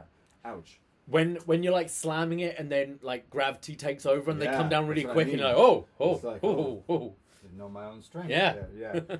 So he does that onto the back of Kross, and then it just pisses him off even more. So he continues to chase after Santos. Santos then locks himself into the front of the truck, like locks the door while he's in the driver's seat, passenger seat of the truck. So Kross just like looks under this like rig of this truck, and there's all these like tools and stuff, including like a pickaxe. It's like Yukon Cornelius here starts swinging it, not at the window, but at the like side of the truck. This is what I found dumb, and I guess they didn't want glass everywhere maybe, but then don't bring out a pickaxe, because if you see someone's locked themselves in a car and then you're trying to get into the car, I'd go for the glass, not the metal. I don't know what he was trying to achieve. I don't know how you get in through there. You would. I think he was just trying to scare him. Yeah, he was trying to scare him. It just smashed the window. This was very horror movie-esque. Like, how many more horror movies is there a chase with the killer and someone's in the car? I'm thinking Scream when the locks, like when he's unlocking the thing. It was definitely that. And I know Kross is definitely into the horror movie thing, so it definitely was giving me that vibe. Like the killer, when he's swinging the axe, the only thing is it's wrestling. He throws the axe down eventually, and it's just there while everyone's fighting. It's like, any one of these people could pick this up and use it, and no one does. It's like what's the you got to draw a line, don't you? Yeah, but it's wrestling, so like I don't know. There is a line, but just saying. I remember kick it out of the truck. Because we on Top 5 Moments of Love recently we talked about the Triple H, Stephanie, Vince angle. Yeah, and that's kind of when I was just getting into wrestling, and I'm like, wait, is this match for your daughter, like to save your daughter from this man, and it's no DQ? Wouldn't you just shoot him? This is me at like 10 years old, just going, just shoot the guy. No, there's laws. No, it's no DQ. You write away those laws. But yeah, no one used the pickaxe, unfortunately. The pickaxe used against the side of the truck, but not on someone. So Legado del Fantasma, again, numbers game. They're like slamming Kross's head against the thing. He's throwing the guys onto the truck. He's like throwing all these guys all around the place. But they eventually beat him up, like basically throw him back first and back of the head first repeatedly into the truck until he's like unconscious. And they all drag him back inside into the arena, down to the ring. And it seems like this match is starting technically in the ring. And Scarlett's just there looking concerned. But as soon as Kross sees Scarlett, he like hulks up here. He's beating up these guys. He throws these guys at one point, like I think it's Joaquin Wilde, into Raul Mendoza, who then like falls into the glass or the plastic. It just like goes flying. The whole match is every now and then both these guys will show up again to try and interfere, and Kross will just murder them. Yeah. He'll just smash them through plexiglass, throw them against that fencing, power bombs on the floor, that kind of thing. But I think Mendoza and Joaquin are just great bodies to throw around. Yeah. It was very entertaining. They looked great bumping around. Yeah, here, exactly. Like being thrown into everything. This is where we got our cameo of Blake Christian, who's just like shocked in the crowd, like what is going on here? And we go to a commercial break. It's picture in picture, and it's Santos who's got the advantage, and he's working on Kross in the corner with like a drop kick, the knees into the corner. When we come back, he wraps around a chair around Kross's neck, and throws him into the like. Oh no, he did it round the shoulder. The shoulder. Yeah, because from the truck. his shoulder got separated, so Right. the whole match was targeting that shoulder. Yeah, even the truck spot with the door, it was onto like the Onto the back shoulder. Yeah. Yeah, I thought this was. We've seen it round the neck done quite a few times, but I actually thought this looked really cool because not only did it attack the shoulder, but kind of the base of the chair that you would normally sit on was then going right into his face. Yeah. So I thought it looked a really cool spot. Yeah, it looked ouchy. He's beating him down. There's then Santos who hits like a tope, and then he stomps on his hand. He goes for a suplex, but it's Cross who finally comes back, counters with a suplex of his own, then overhead belly to belly, and then Cross takes out. I'm trying to remember. He takes out Legado del Fantasma, who once again attack him, and he beats the hell out of them. There's a spot, I think it's on Wild, where he power bombs them into the like fence glass thing. But this looked nuts. It reminded me of Seth Rollins' buckle bomb. It looked like that. It looks like he's officially taken out Legado del Fantasma from this match. Like you watch that, you're like, I don't know. You're done now. Yeah, I don't think you're getting up from that now. And Santos is trying to escape ringside, going over to the commentary table. Cross follows him while they're both standing near the announce table. Karrion Kross hits Santos Escobar with the Doomsday Saito through the announce table. This looked bonkers. He picks him up right on his head. It looked like as well. Crazy. I don't think I've seen a Saito suplex on a announce table before, but this looked great. Yeah, so really good. Like kind of like the backdrop suplex kind of move. If you've seen this move before, but through it, announce table. Looked just great. Nasty. He picks him up, brings him back into the ring, hits him with another Doomsday Saito suplex, and then sets him up for I guess I'm calling it the hidden blade, not the cross blade. I don't know. Similar to the elbow. It's the forearm, isn't it? Forearm to the back of the head.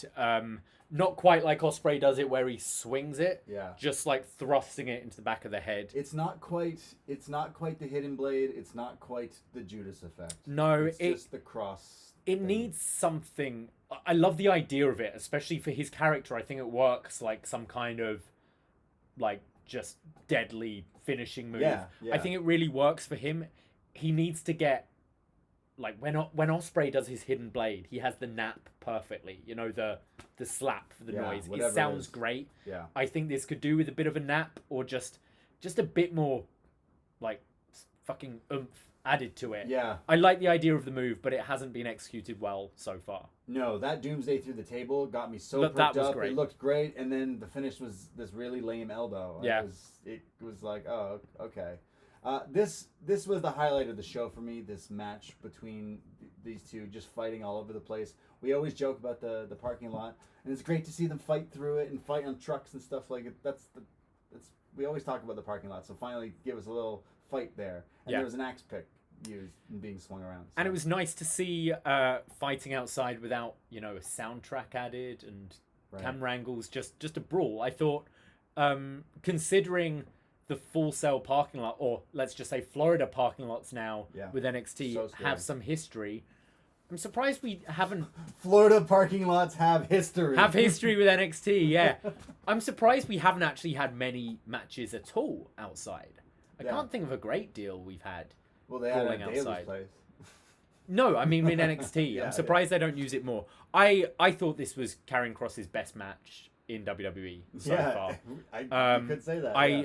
I think Escobar...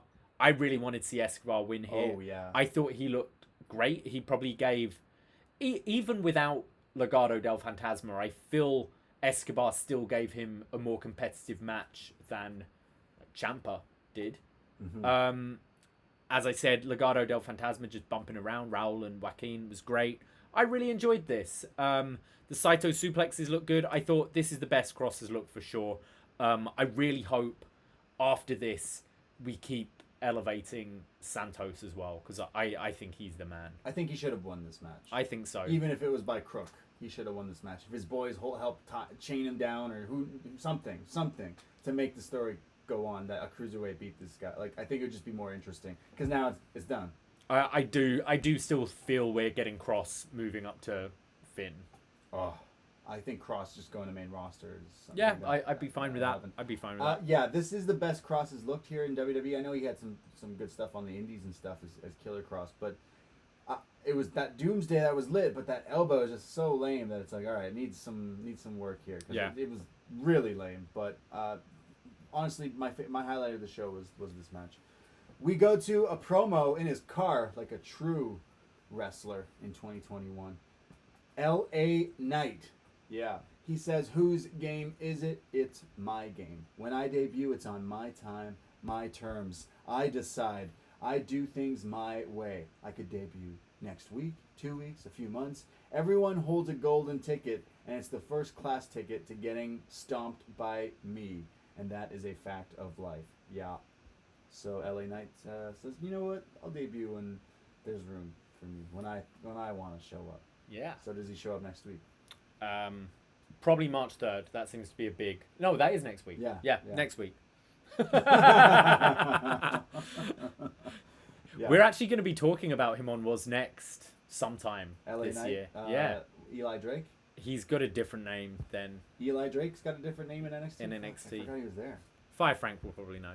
Yeah, listen to us talk about What's Next, because that's a show we've been going through the old history of NXT, and it's interesting seeing all these people show up in WWE. You never knew they were there. Yeah. And then they disappear, and now they're in WWE. There's another Drake, Eli Drake. Eli Drake. You know, there's another Drake that was in a show, Evolve, and now he's over. He crossed paths.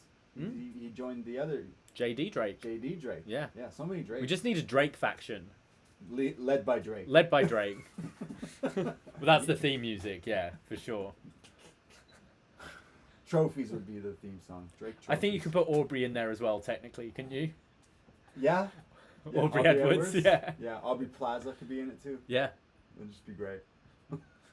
My cousin's kid, Aubrey. She'll be their mascot. Cousin Yeah. kid's Drake. Drake's kid could be in it.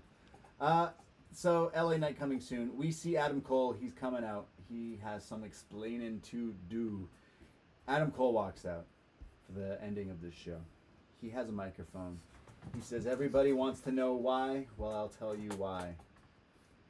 I was pissed off that Kyle O'Reilly got opportunity after opportunity, and he continued to fail. But it doesn't excuse my actions. I have to say that I am ashamed of myself. Kyle, I know you're at home, and I wish so badly that we could be face to face, but we can't.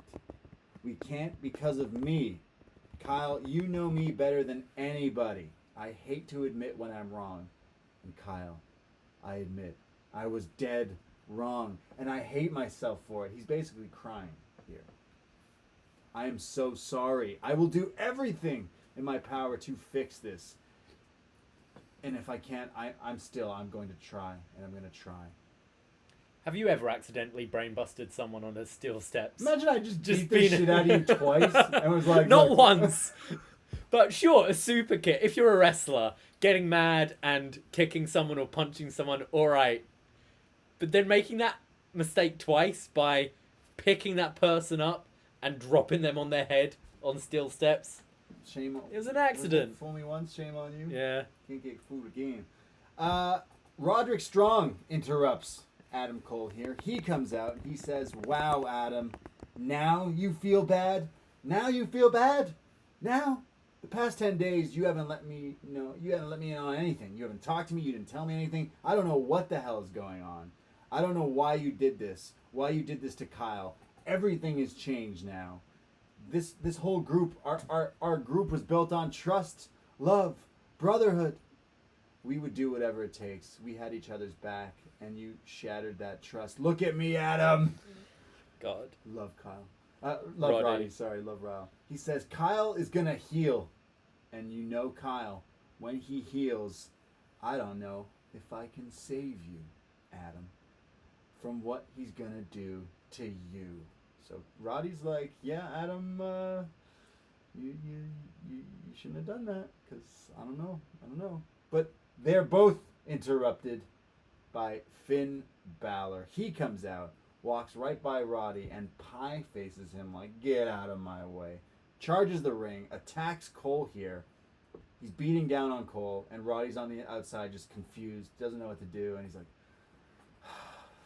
fine. Goes back into the ring, stops Finn from like attacking Cole, so Cole super kicks Finn, and then Roddy hits Adam, and he's like, I shouldn't have done that, and he's confused even more. Like, God, I shouldn't have done that. It's heated. I'm confused, and Adam's like, I'm sorry, it's okay, it's all my fault. We get this total bromance moment here. What is happening? What is happening? Says Roddy. What is happening? I shouldn't have hit you. I'm sorry. You're my brother and I love you. I'm so sorry. It's very emotional. Oh, boy. It's very emotional. They hug it out. They're hugging. And Adam Cole does what we all knew what was going to happen. A low blow to Roddy, to his friend. No. And he pushes Roddy over and he says, "You're so stupid, Roddy. You're stupid and you're dead to me." Oh! And then he super kicks Roddy and he stands tall. Adam Cole is a snake bastard. Wow. As NXT goes off the air with Adam Cole yet again. Just, Ciampa was known as the puppet master, but clearly Adam Cole has taken some notes and has been playing all the people here in NXT. I don't know if he has. I think it was. I think he's just delusional. I don't know. I didn't really like this segment. I've been looking forward to seeing what Adam Cole has to say. I think Cole is a great promo. I think he's a great actor as far as wrestling goes. Usually, this felt quite melodramatic. I think maybe because of Roddy. We love Roddy here, but I don't think he's the strongest when it comes to the acting side. I'm not sure how we're supposed to see it. Was Cole being genuine at the beginning? Yeah. Or I kind of read it as actually he was being genuine, and it wasn't until Roddy kind of hit him that he was like, all right, hang on a moment.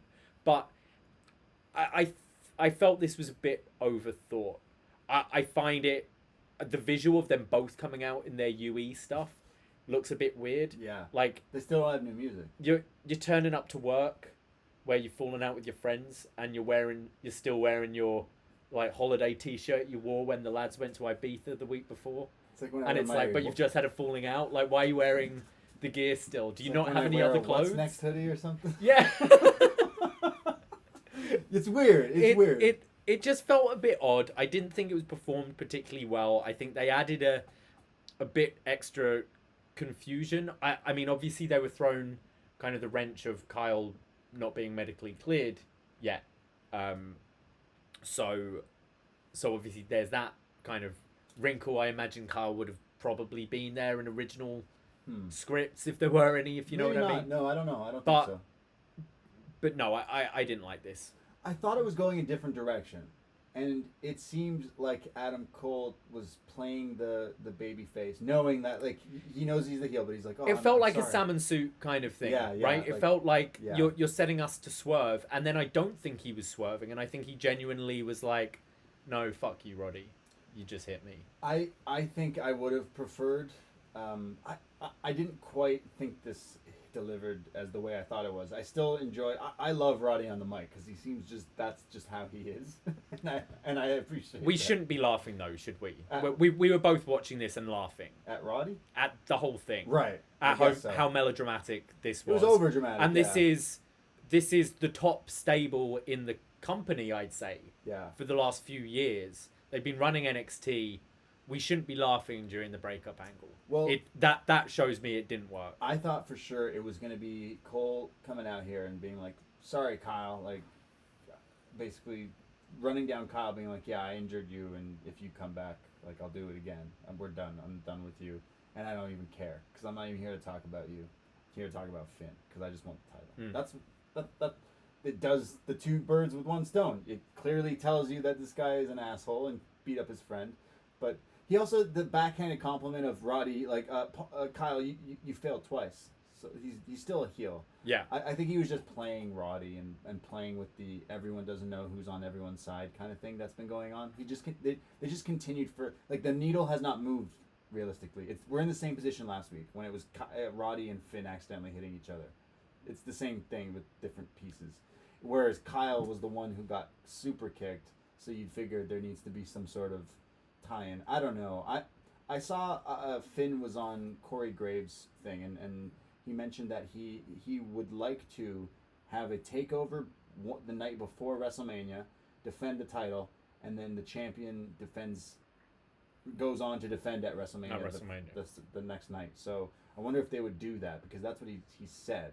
And if that's the case, then that's clearly where you would go with Finn versus Kyle, or whatever, and the winner of that faces Cole, or Cole versus Kyle, and the winner versus Finn. You know, like that. You could do like the kind of little mini tournament like they've had on New Japan.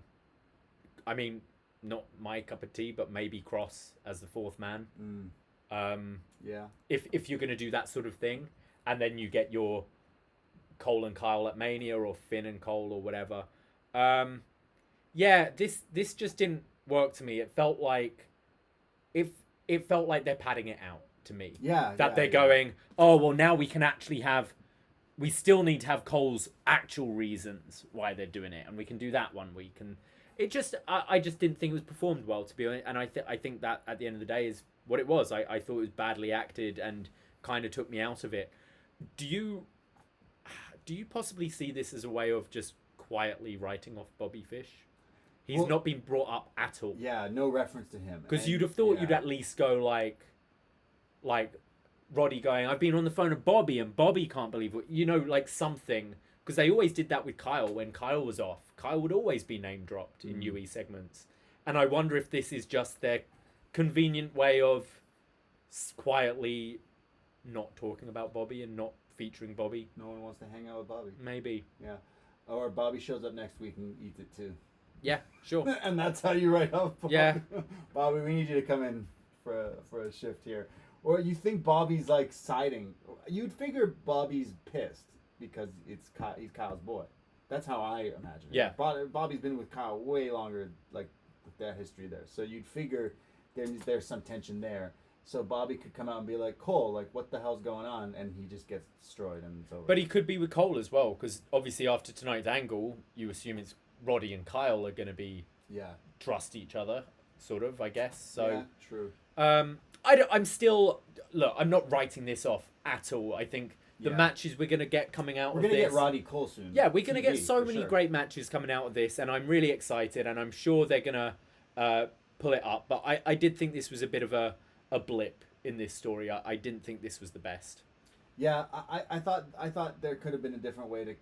I think going into this, a lot of wrestling fans were like, yeah, I want to hear kind of what the reason is. And last week he destroyed Kyle, so you're like, all right, well, what do you have to say possibly? And he still didn't really... He told us things, but it was kind of not the right... He essentially said the title, but that was it. He's still got more explaining to do, for sure. So Adam Cole standing tall, and going forward, maybe he'll challenge. Again, kind of a fantasy booking, but any of the mix-ups with like maybe Finn versus Walter night on the takeover, the same night as Cole versus Kyle, and then the winners face each other for the NXT title or something like that. Because I know there's still talk of Walter Finn, but or maybe Finn versus Cross, and the winner of that faces the winner of Cole and Kyle. Yeah, I mean, this is assuming they are doing a takeover on that Friday, which we don't know. We've not heard anything. It was just a comment on Corey Graves' podcast. Right? Yeah. I feel like there will be a takeover around that time, whether it be a week before, a week after, or maybe perhaps that Friday. Yeah. But Friday's SmackDown, so. Yeah, I see it being... Yeah. I kind of see it being after, to be honest. Yeah. I see it being like a week after Mania. Yeah, me too. But interesting if we do get NXT involvement on Mania. Yeah, but overall, tonight's NXT, it wasn't quite on the level that... We've had a good run. We had a good run. No, we did. We kind of complained a couple of months ago and we're a bit down on the product, and then they really kind of picked themselves up. We've had some good episodes.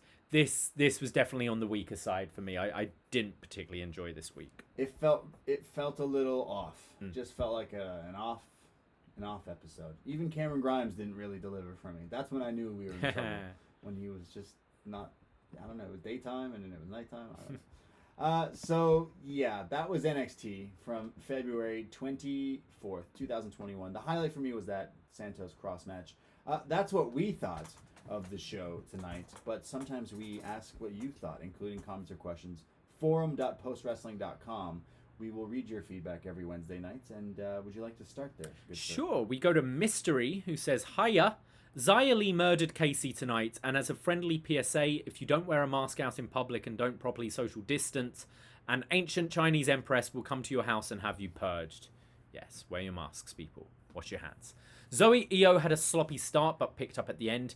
Never trust a man with 2 first names. Who names their kid Adam Cole? Cole's a surname. Yeah, what do you mean? I take Cole more of a surname than a first name, but yeah. Yeah. What are the odds that Johnny and Candice send Austin to Dr. Shelby? Yeah, they did mention they're sending him to therapy. I kind of hope it's just Kyle O'Reilly in his hat and suit again. No, I hope it's not. I don't want to see that ever. Tonight was the most interesting Karrion Kross has ever looked wrestling-wise, at least in NXT. We got a question of the week.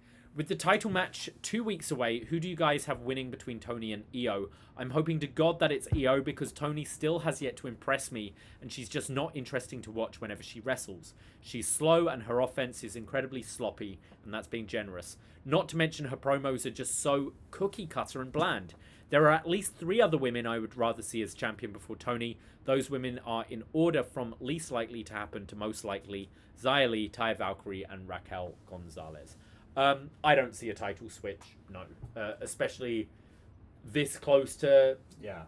If there is some sort of Mania takeover, I still think Raquel is the one to take the title from Io. And I think Io should pretty much beat everyone before losing to Raquel. Yeah, definitely.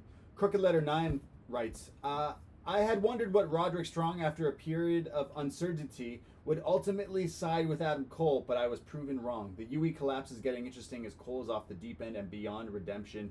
Io Shirai has a knack of elevating her opponents, and Zoe Stark was no exception. Tony versus Io should be takeover worthy. Mark my words. I don't expect a title change, though.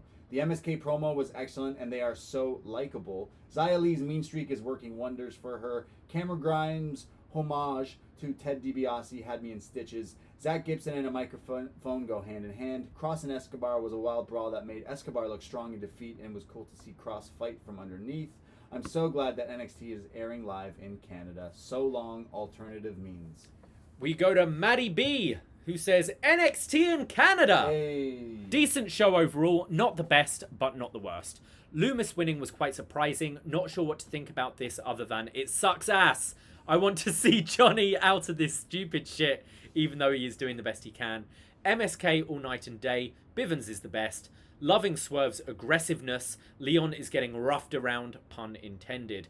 Zoe Stark is impressive, and as per usual, Io is always good. I never want to get purged by Xayah Lee. I think Braden will beg to differ. Didn't mean the callback to sanity. Escobar with the domination throughout, and the Cross with the babyface comeback. Interesting. Loved the match. Adam Cole is a solo man. He don't need nobody no more. A lot of possibilities, but the promos were And this let me down a bit. Peace out to the era. Let's go Team King. Wow. A lot to unpack there, but he's kind of on the same page, I think, as us with that final promo. Jesse from the 6. Oh, you get to read it. Jesse from the 6. That means he's back in the 6. It's not like we can hang out with him anyways. Oh. But he wrote he's from the 6. From the 6? Yeah. Oh. We have to go for Welcome walks. back. Welcome back. Welcome back. He heard you were cutting W.H. Park's hair, and he had to get Do you need a haircut, Jesse? You need haircuts? Come to the BD barber shop. We don't put you through barbershop windows here. We almost did. We didn't talk about how you cut W.H. Park's hair. I did. We talked about it on one of the 50 shows we did last week. Yeah, Behind the BD was pretty wild last week. Jesse from the 6, you need a haircut. Come to the BD. Jesse from the 6, friend of the show, writes in, wow, I was actually able to watch NXT in Canada on my television set with the cable package I definitely haven't paid for. Way! Same.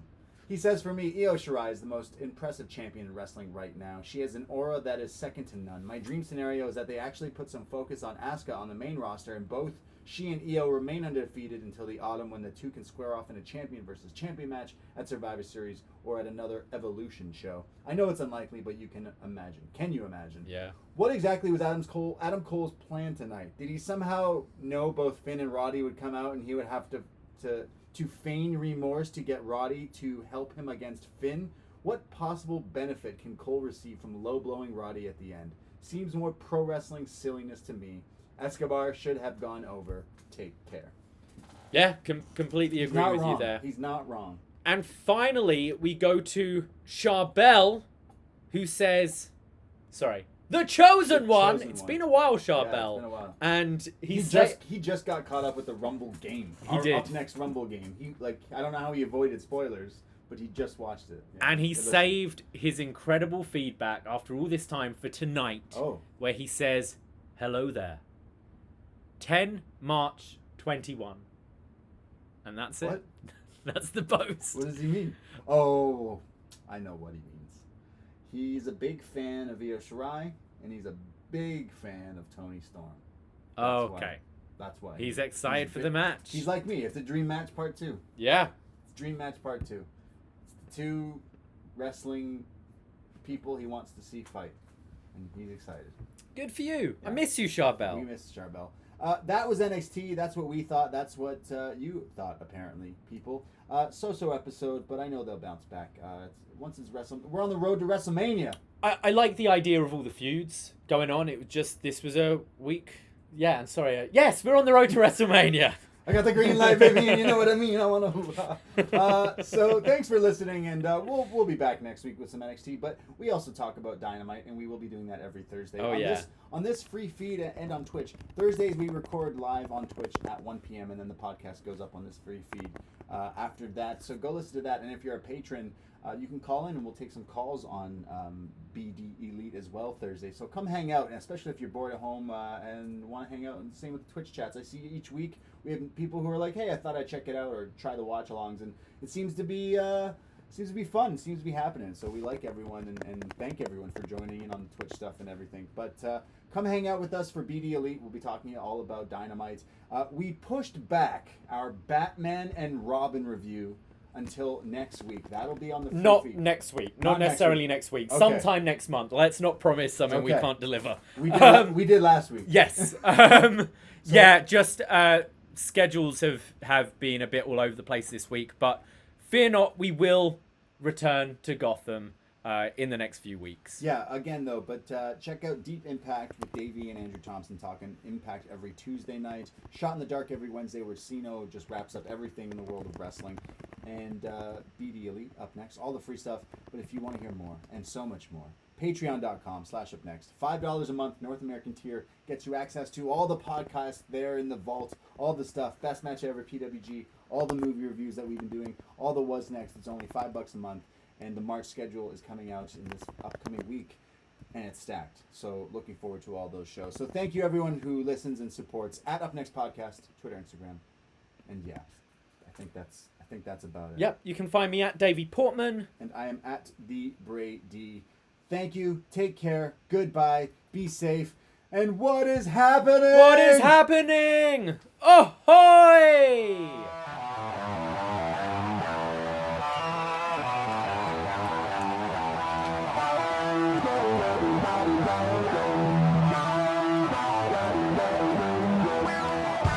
First time in a long time, but back like I never left. Taking each day as it comes, you know me, I don't read ahead. Watch me burn down everything, BDE on the TV set. When I'm in control on the road, you could never really know what's up next.